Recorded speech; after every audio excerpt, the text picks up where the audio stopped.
Today I'm joined by Emily Faller, who's the Project Director for the Edmund Rice Foundation Australia. Emily, welcome. Thank you very much for having me. Oh, it's been a long time, and I've been fortunate enough to have known you for a number of years now, and the amazing work that you and Edmund Rice Foundation Australia do. Could you let us know the key missions of Edmund Rice and what you're doing in the region as well? Sure. Yeah. So Edmund Rice Foundation is an international development organisation. We work with under-resourced communities to provide them with access to a wide range of education initiatives that enable them to take control of their own futures. We work in 6 countries at the moment. Across 43 projects, reaching around 50,000 people. So, and we work in, specifically in this region, we work in the Philippines and Timor-Leste as well as Australia. Wow, that's fantastic. And tell us, empowering these communities and Edmund Rice's mission also being education.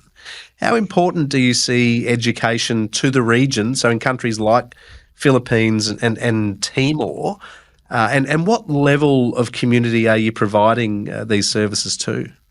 Yeah, so we really work at a grassroots level. That's one of our values is about presence. So we're really mindful that our greatest impact can be around the grassroots level. We're not a large organisation, which means that we need to work to our strengths, and particularly for this region, we really focus a lot on economic development, education that supports economic growth, and that is really based on community needs. So we really engage closely with communities to identify what their strengths are and to assist them in identifying how they can build upon those and address some of their needs. So education in so many different contexts. But we do, obviously it is incredibly important to the region. To have a stable region, you need to have economically empowered people. Yeah, right. So we had the pleasure of travelling together through the Philippines for a few weeks a number of years ago, and it was an amazing experience. One, being able to interact with the communities that Edmund Rice are assisting. So what are some of the projects you're delivering in the Philippines these days? Yeah, well, you might remember, Todd, that when we were there in the Philippines, we went to Cebu and we visited 2 communities, one along in the port of Cebu, along the roadside of the port, and where they have built an informal settlement, and another one in a now unused cemetery, a Chinese cemetery. And so we've gone back to those communities and are now working with them to provide them with training around skills that enable them to earn incomes. So those two particular communities really were living in extreme poverty and continue to live in extreme poverty. You would remember that people were building and living within mausoleums and really very, very displaced, very poor, very few opportunities. They live around the port so that they can hopefully get casual work. But what we've been able to do is partner with those communities, partner with the government, local government, and partner with a local financial institution to build a program that provides skills training, economic empowerment training, entrepreneurship skills, and access to lending and saving through the community financial institution. These are people that would never have had those opportunities previously. So for them to now be able to access funds through a lending and savings plan with a formal financial institution really opens up opportunities for them to grow their businesses into the future. And I think the fact that they are able to now access funds through after training, developing business plans, really provides them with incredible opportunities. So with the funding, are these micro loans, or how does that work? Yeah, so we've actually provided some seed funding and partnered with this community lending institute or financial institution to manage the funds on behalf of the participants. So they're managing the seed funding. They're providing very favourable rates to these people as they, and as I mentioned, once they've gained skills and developed business plans, they're able to borrow from that institution and then to repay, and then to obviously once they've repaid their loans to borrow again and borrow more money. So they're saving money and they're becoming clients of this financial institution, which really opens up scope for the future. Wow, that's really interesting. Given where most of these communities have come from and the art of the possible for them in building sustainable and legacy type businesses for their communities and their families, that's really exciting. I recall when we were up in the Philippines, obviously Edmund Rice, a Catholic organisation which had been run by and supported by the Christian Brothers for a number of years, and we met some beautiful Christian brothers up there and spent some time with them. Tell me, are the brothers? I know the brothers were leaving the country, and there was a lot of discussion that we'd had with various people in the community as to would they continue supporting Edmund Rice, or how would they view Edmund Rice if the Christian Brothers left? Yeah. How's that going? What's that transition been like? Yeah, so there's definitely been a transition. The profile of the Christian Brothers is an aging one. Many of them are now well into their 80s, and so the Christian Brothers in Australia, who had sent brothers over to the Philippines, decided at sort of around 2018, 2019 that they needed to start repatriating those brothers and setting up institutions in country that would be able to carry on the Edmund Rice work and the Edmund Rice charism. So there is an organisation now, Edmund Rice Ministries in the Philippines, which is run by laity, and so they've had to rebuild. There was a real sort of refocus on the work that they were doing and how they were going to carry that forward, and they're doing very well. They've sort of scaled back and are now rebuilding an organisation that's very much focused on development outcomes rather than sort of a charitable approach or a welfare approach, and that's ultimately what we're seeking to do. We ultimately want to do ourselves out of a job. We want to empower communities to be able to stand on their own, and that organisation is locally staffed and locally led, and so they really understand the needs of the community and are doing a fantastic job. The other thing I'd say about that project, as I mentioned, is we're very focused on partnerships. And so our approach is, as I said, about being present with communities and really engaging those communities to understand their needs and desires. And so we've partnered with them. We've partnered with this financial institution, local government, and this particular project has the support of the Australian government through the Australian NGO Cooperation Program that's run by the Department of Foreign Affairs and Trade. So we're very proud of that. And obviously that's in recognition of the great work that they're doing there. That's wonderful. And you talk about the likes of DFAT, Department of Foreign Affairs and Trade, and the support that they might provide. Is that more than just financial support? Do organisations like DFAT or USAID or other facilities like that, do they provide more than just financial support? Yeah, so I mean, under the the ANCP program, the Australian NGO Cooperation Program, we as an international NGO or an Australian NGO needed to go through a really robust process with the Department of Foreign Affairs and Trade to become base level accredited, which provides us then access to Australian aid funding. So in terms of our involvement with DFAT, it's a great relationship. The process of accreditation really helped us to strengthen our own organisation, and so they've got some obviously very kind of robust parameters that we need to work within, and so that involved a number of years of not only bringing our own organisation up to speed with best practice development, but also working with our partner organisations like Edmund Rice Ministries to build their capacity to be able to meet that criteria. So, and then of course, Department of Foreign Affairs and Trade has posts in country, and so I know that recently the staff from Edmund Rice Ministries in the Philippines were invited to go to a roundtable discussion with other NGOs and community-based organisations that was facilitated by DFAT. So yeah, they're definitely very involved in the delivery of those aid projects.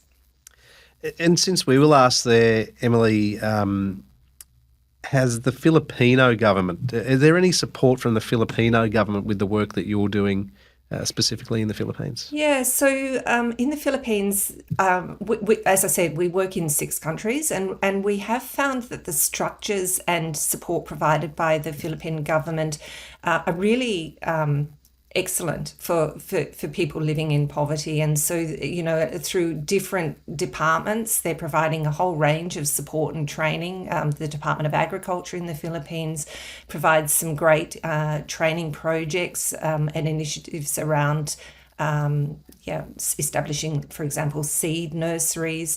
Other departments are providing training to people in establishing small-scale businesses like bakeries, for example.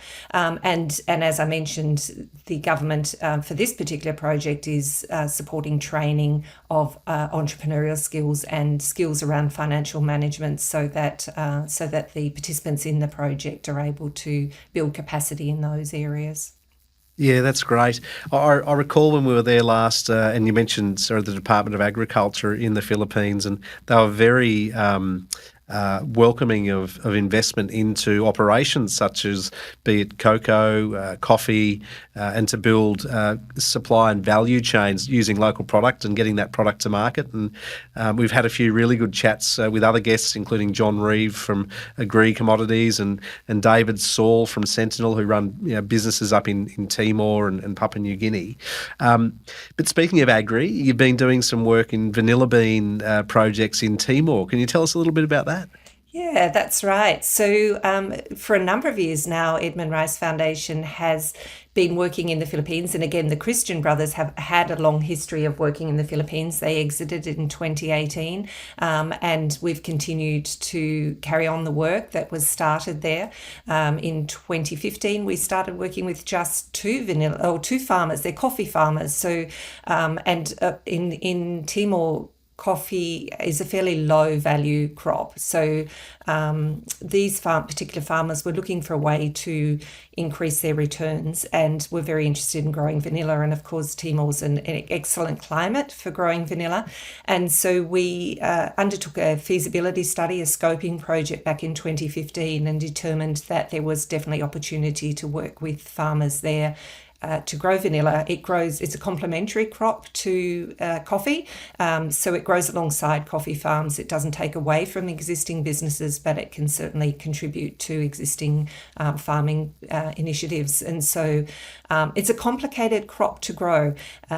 All of the flowers have to be hand pollinated, which means that farmers have to be taught how to do that. It's a delicate process. So if you can imagine, every single vanilla bean has been hand pollinated. It's quite labour intensive.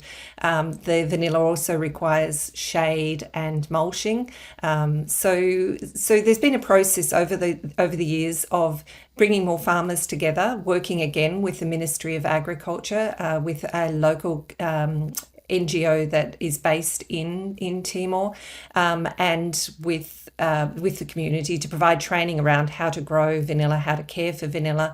We've also been working with other NGOs in Timor to, for example, there's one NGO that is focused on permaculture and provides training in water regeneration.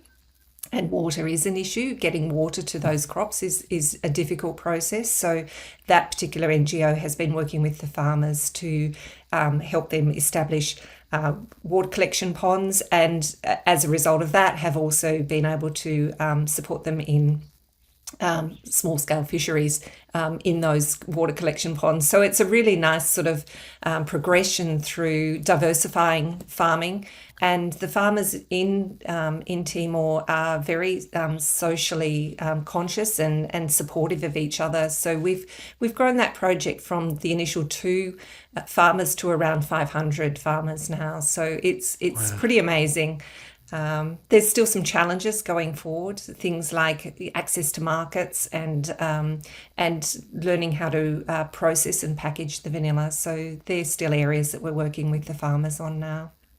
There's 2 things you touched on there that I'd like to expand on if possible. One is the method of developing the curriculum, so curriculum development, and then the training and how that training is delivered, especially given the day and age, this day and age around virtual reality, VR, MR, other ways of delivering training and education, noting there are probably some technology barriers in regional and remote communities. But secondly, the other one you touched on is route to market and that bridge to scale. So how to create something enduring and meaningful for each community. And everyone has different drivers. It's not all about money. It's about purpose. But how to create a valuable product where there's offtake agreements, for example, it might be through the Catholic Church in Australia, who run multiple organisations like aged care facilities, hospitals, so on and so forth. But the training piece, let's quickly talk about the training piece. How do you deliver that training? Yeah, so through the local NGO, we've been able to employ 2 field-based officers who spend a lot of time in communities working with the farmers. The 500 or so farmers have been, based on their geographic location, they're within one district, but obviously, it's a very hilly district. It's behind, in the hills behind Dili. So access can be really challenging, particularly during wet weather. Of course, we had huge challenges during the COVID period as well. But these field-based officers go to communities and work with them to provide hands-on training. And as I mentioned, the Department of Agriculture, for example, provides training in things like processes around pest management, mulching, those sort of things. The other NGOs, again, go into the field and provide training around water management. The Secretary of State Cooperatives is providing training for those groups is helping them to become compliant with all the practices around establishing legal cooperatives. And so a number of those groups now have received training from that department and have been able to register formally as cooperatives, community cooperatives. So that gives them obviously selling power. It gives them the opportunity to work formally together to save, and some of the savings from that farming have gone back into community now and are building facilities. Like in one village, they've actually been able to use some of those savings and build a small shop in the village, which has then enabled them to have access to goods that they weren't previously able to, that they needed to travel to Dili or elsewhere to purchase. So it's been, it's very empowering. But yes, training is challenging. We do find face-to-face training is ultimately the best.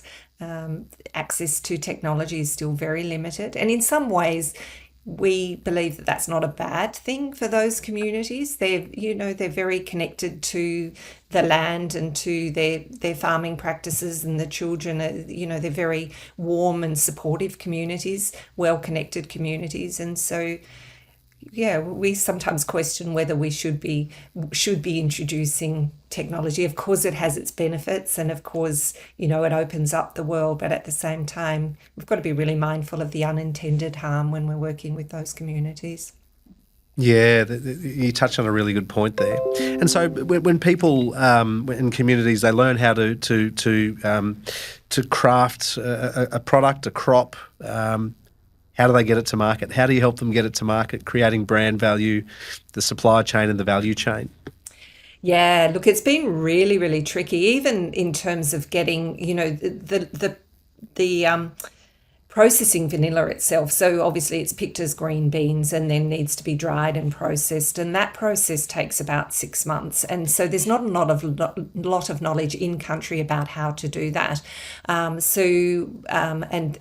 is in Indonesia, and so we've been able to access some support from Indonesia to do that. But at this stage, it's still a very small scale crop, but it is high quality. So you're probably looking more at a gourmet vanilla market rather than a mass production market. Indonesia's sort of more mass production. So there's a different way that you need to approach the processing of vanilla for that market. We did engage with a large international French firm that do a lot of vanilla growing in other areas of the world. And they were very supportive in providing some advice around how we needed to approach that. We have connected with a couple of organisations that do provide access to market, and they've been supportive in working with the farmers and getting product to market. We're still to perfect it, I think. I think there's still some great opportunity, and so we're still looking for solutions in those areas. But we are making progress with it. One thing I'd like to touch on too, Emily, you pointed out, especially around women in these communities. You made a really good point and a fact, being that women undertake 66% of the work in the world, but only account for 10% of the income. Can you touch on that for me? Yeah, look, it's a really, really sad statistic, isn't it? And it's something that I'm really passionate about, empowering women. I think women have an incredible capacity to create change. They're caregivers for their family. They really care about their children's education, about nurturing their families, ensuring they have access to health. And so a lot of the projects that Edmund Rice Foundation works with are very focused on women and economic empowerment for women. One of the things that we really love, and as I said at the beginning, our vision is for access to education for communities based on their need. And so one of the things that I've found over the 10 years that I've been doing this work is that community education has really high impact in the short term. So there's a lot of people's minds automatically go to formal education when you talk about education, and we do work with a number of schools around the world, but really where we're getting real traction is around community education for women. So empowering women to get this, to obtain the skills and access to resources that enable them to create incomes for their families, and so. Yeah, I think for us that's a really huge focus. We know that once they have that and once they're empowered, that they are able to fulfil those other longer term needs around formal education for children. It also is like economically, it makes sense to do that. Investing in women's projects, you can deliver something really impactful for very little money within 2 to 3 years. Whereas if you start looking at supporting formal education, then you're talking about 12 years of primary and secondary education before kids sort of get to the end of that and then start to think about what their futures look like. So it's a much longer term game, and it's an expensive one. Maintaining institutions and paying salaries and all of those things is a long term game. The other thing about formal education is that it's I have a strong belief that it is the role of governments to provide education for their communities, and I think if we step in too often in that space, then we're enabling, I guess, duty bearers aren't held to account as much as they should be in that space.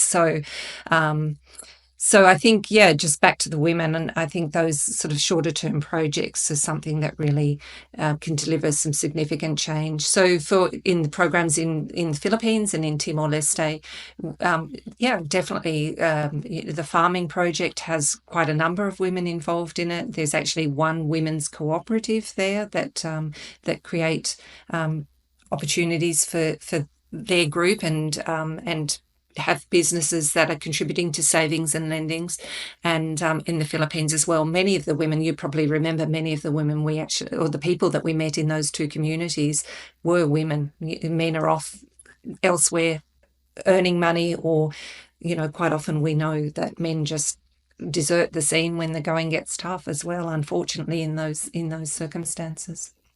Yeah, we saw that, and that is something that left a mark on me. Is with those communities that we went and visited and sat down and spoke with.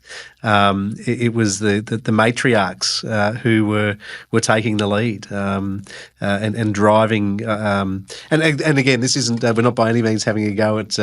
Not all men are bad men, obviously, No. but and look, you're right. There are circumstances that where the dads or the husbands have to go away and work.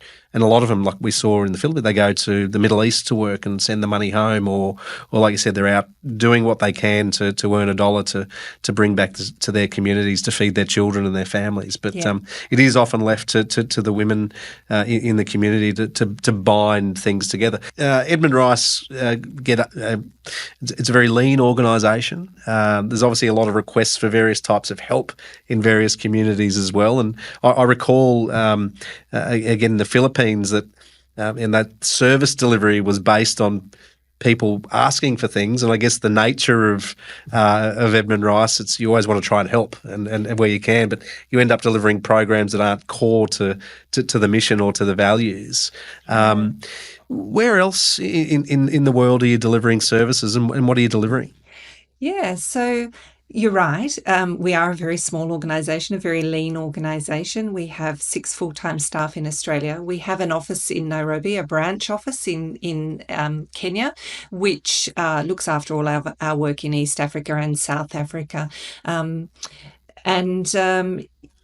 very, very lucky to have the support of Edmund Rice schools across Australia. So there are about 50 odd Edmund Rice schools, and so through a levy on fees, we get a contribution from those schools, and that makes up about a third of our annual funding. So we're very, very grateful to the Edmund Rice schools.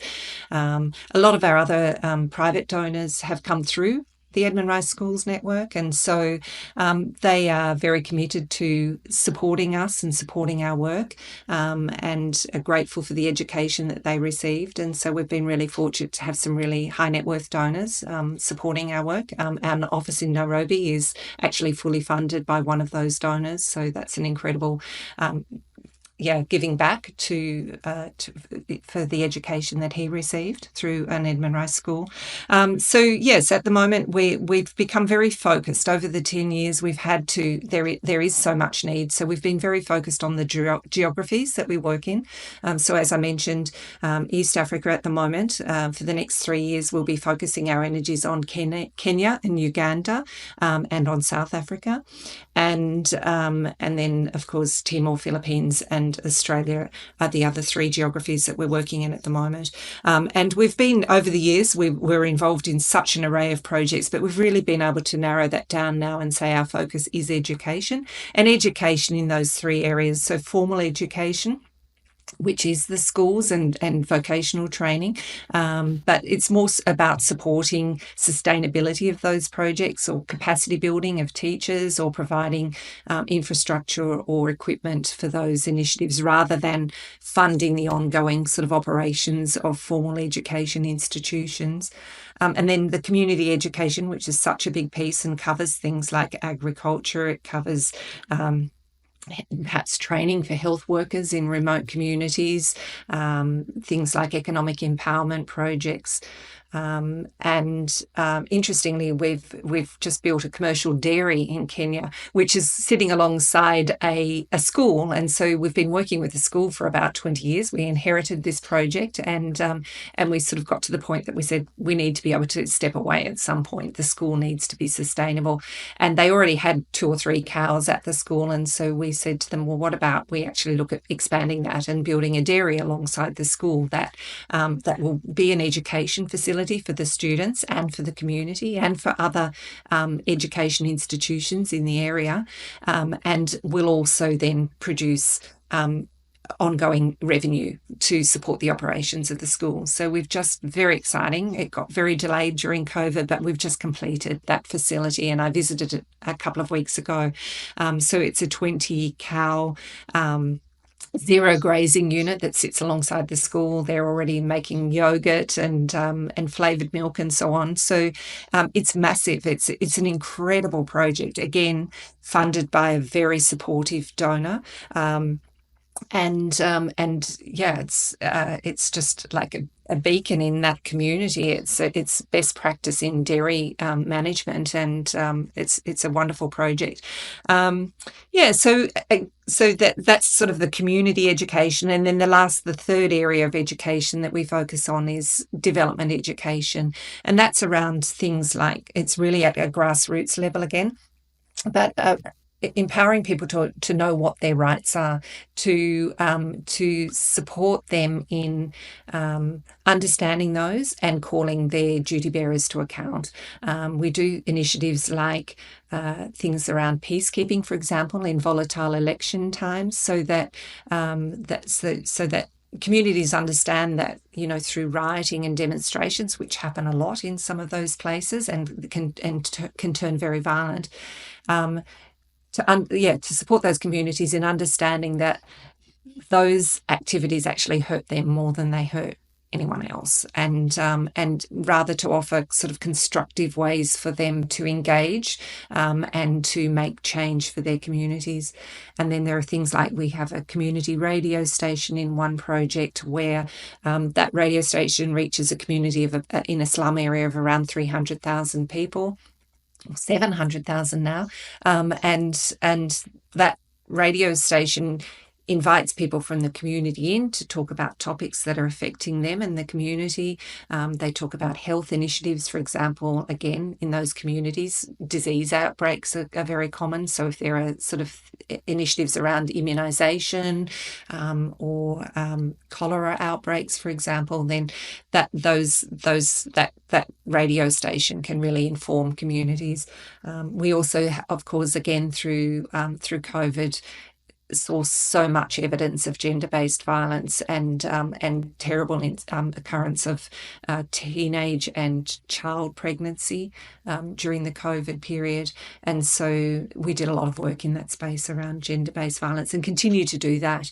And that involves working with survivors of gender-based violence and empowering them to recover from that, but to then be able to advocate in their communities for rights, and also working with men to it's actually, it's probably quite obvious, but a lot of men don't actually even understand that it's so culturally embedded that they don't even understand that they're actually sort of, impinging on women's rights through violence. And so we're working with the men in those communities to be advocates for change as well. So very much at a grassroots level, but development education is really fundamental to creating change and empowering people to understand and know their rights and to be able to stand up for them. Wow, it sounds like you guys are doing such amazing work. Yeah, these are some of our nearest neighbours who, I think we have a responsibility to help with the hand up rather than the hand out, because not only is it the right thing to do, but when you think about regional security, if you have a happy, prosperous, healthy neighbours who have hope, well, then we have a stronger region. So it's very important, the work you're doing. Thank you. Yeah, I agree. It's a learning. Every day is a learning, and it's very rewarding. It can be challenging, of course, but you're right. At the end of the day, you need to have communities that have good social cohesion, that aren't susceptible to crime and corruption, and of course when they're living in conditions that where their basic needs can't even be met, then it opens up all sorts of scope for forces that are not conducive to stability in the region. So it absolutely makes sense that we are investing in the region, that we're, when more people are empowered economically, it creates more opportunity globally. Innovation sort of grows, and demand for new products and innovation grows. So economically, it makes good sense, and from the viewpoint of stability and security, having communities that have their needs met means that you don't have those forces that are disruptive taking hold. Mm. I don't know if you remember when we were in Cebu and we met with Father Hans. Was it Father Hans, the Yes, German yes, lovely fellow? He should have been yes. doing TED talks, but I remember the one line that he said, and it stuck with me, and I've used it since. Is that he'd worked in all these, especially in Southeast Asian countries, and he said in PNG the bag goes around the table, in Indonesia the bag goes under the table. In the Philippines, it includes the table. That was Yeah. his touch on corruption, so to speak, and whatnot. But it's not a laughing matter, obviously. But the way that he put it, and having worked in those countries and in those situations, trying to make people's lives better. But then you're dealing with some nefarious characters, and not everyone, of course, is in government in those countries are on the take by any means. And then you've also got some cultural issues. Well, that's just the way of doing business. But when it starts affecting, the people who that money is dedicated for to make their lives better, it just becomes very sad. And I'm sure you're dealing with not necessarily at the coalface every day, but you as a result, the communities you support are poor for it. Yeah, it is incredibly sad, and I think again that's why we, as Edmund Rice Foundation, we found our niche working at the grassroots level. We know that if we build up capacity from the ground, then people are empowered to make demands of their governments and to understand what their rights are. And we just know that our impact for the size of our organisation is better focused at that grassroots level. Then we tend to avoid those layers of corruption at a higher level. And as you say, not everyone is corrupt, but it's real, and it's not to say that we don't encounter it even at the grassroots level, but we've become very good in our own organisation and with the partners that we work with in mitigating any those possibilities of fraud and corruption. And obviously, Yeah, we keep a very close eye on that. that's great. Well, for people who are listening or watching or even reading some of what we've been talking about today, how can individuals or companies get involved to help Edmund Rice Foundation? Yeah, thank you. Well, it's certainly, our website is up and there, and we have a lot of information about our projects there, and some, donations, of course, are always welcome. But we're also very open to, as I said, we can't do things that are on our own, and so we're always open to different types of partnerships and support from organisations. Our website is www.erf.org.au. We run immersions for business people to, at the moment, particularly to Africa, Kenya, and that's a really great. They're professional development immersions, so they're not tourism sort of immersions. They're really about learning about the work and engaging and coming back and advocating for the people in those countries, and in exciting news, we're looking to later this year, hopefully, is re-establish an office in Timor-Leste. It's been something that's been on our agenda for a while, and Timor's very close by, and we do run a number of immersions to Timor-Leste, and we'll continue to look at doing that in the future. So if anyone's actually interested in seeing the work face to face on the ground, as you have done, it's a very eye-opening experience. It's very rewarding. And it really helps to sort of clarify, I guess, what direction individuals or businesses may want to take in supporting the work. Oh, that's amazing, Em. Well, thanks for those for highlighting how people can get involved. Really enjoyed spending time with you today, as I always do. We don't get to see each other often enough these days, but we'll have to change that. Absolutely. And look, we'd love to have you back at some stage in the future as well to get updates on ERFA and what you're up to in the region and all the good work that you're doing. Thank you very much, Todd. It's been wonderful, and yes, look forward to catching up with you again soon. Great. Thanks, Em. Okay, bye. Bye.